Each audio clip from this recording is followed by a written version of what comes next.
Shalom. Our Torah portion for this week is Shmini. Beginning in chapter 11 of the book of Leviticus, we have a series of laws that deal with the diet of the Jewish people. This code of dietary laws has come to be known as kashrut. I can't think of another set of laws or customs or rituals that has set the Jewish people apart from the other peoples of the world more than kashrut has. Just what do these biblical dietary laws consist of? Basically, they tell us that the only land animals that are fit for the Jewish diet are those animals that have a hoof that is totally split. And those animals must also chew their cud. In other words, a camel or a dog or a cat are not kosher animals. A pig is not a kosher animal, even though it has a hoof that is split all the way through. It doesn't chew its cud. So what we are left with are mostly domesticated animals, such as a cow, a sheep, a goat, and in some cases even a deer or a gazelle. The only animals that we are allowed to eat, according to the Bible, animals that come from or live in the water, are those animals that have fins and scales. Sharks and whales and dolphins and eels and shellfish are not allowed. Later on in the Bible, we have a reiteration of these laws found in the book of Deuteronomy in Seder Re'eh, and included in that set of laws is the law that we are not allowed to eat milk and meat together. Simply put, it says, you shall not boil a kid in its mother's milk, and this has been taken to mean that we shouldn't mix meat and milk products together. And furthermore, the only fowl that we are allowed to eat are domesticated birds, chickens, geese, ducks, and pigeons. There are also laws regarding the way that we slaughter animals. Animals had to be slaughtered in as painless a way as possible. We're not allowed to eat any animal that has died on its own. We're not allowed to consume blood. And so we have these laws, and we Jews, of course, like to ask why. Why do we have these dietary laws? Well, Maimonides had interesting things to say about the dietary laws.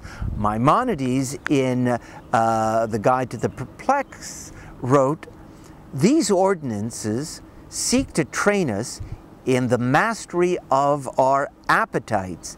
They accustom us to restrain both the growth of desire and disposition to consider the pleasure of eating as the end of man's existence."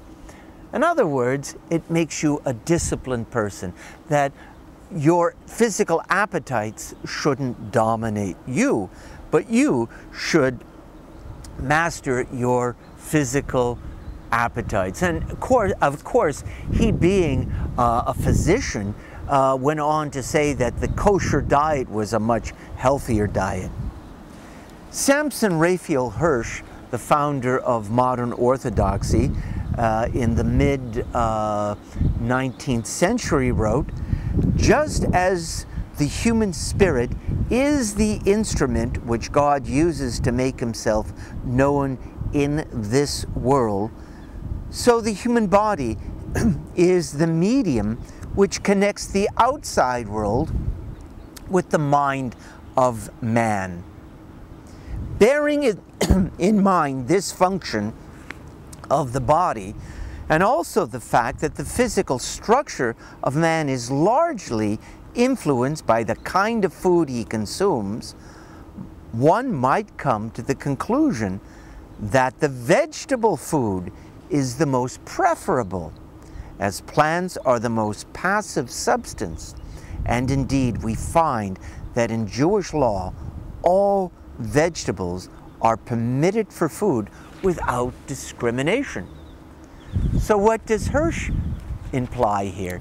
He implies that you are, in a sense, what you eat.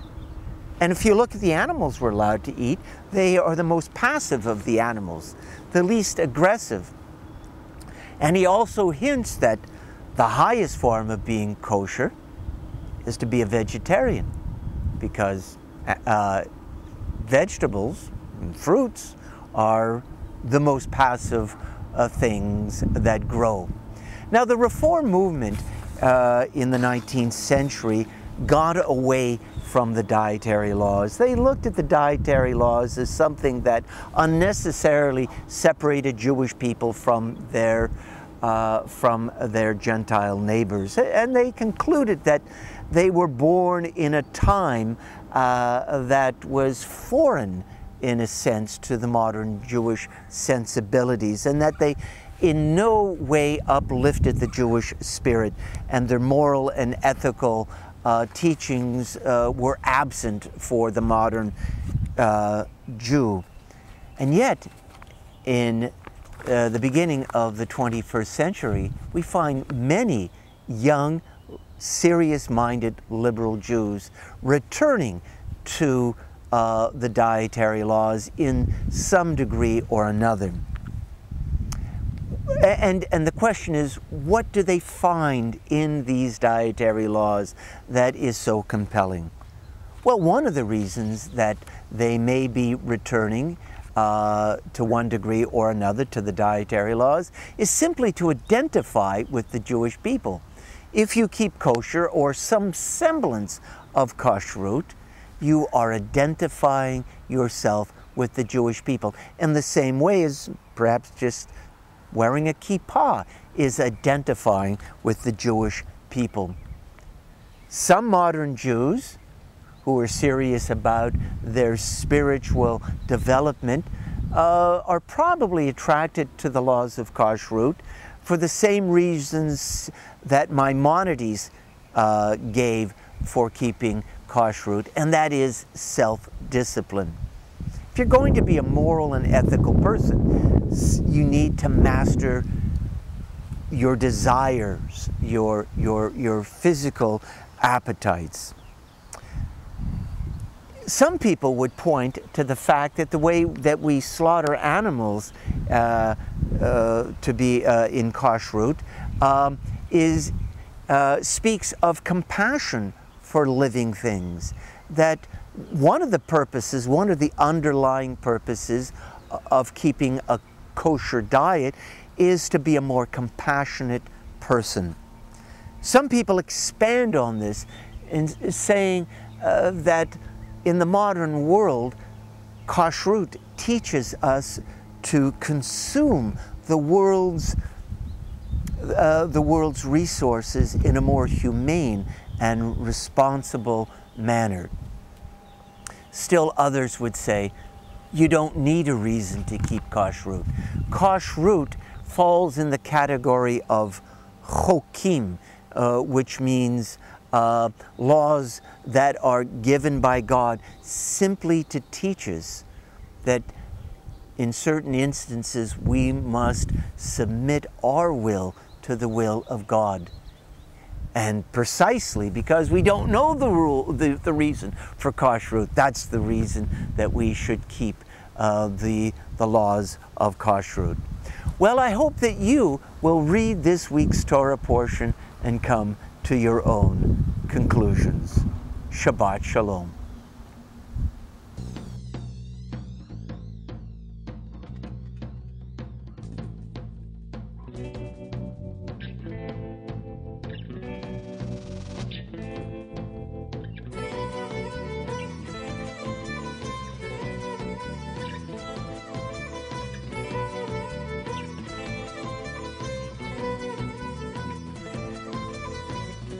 أبا الشمعون كن بعوني لا دعيتك عيناني أبا الشمعون كن بعوني لا دعيتك عيناني لا دعيتك نصب الليل عيناني بالباكري لا دعيتك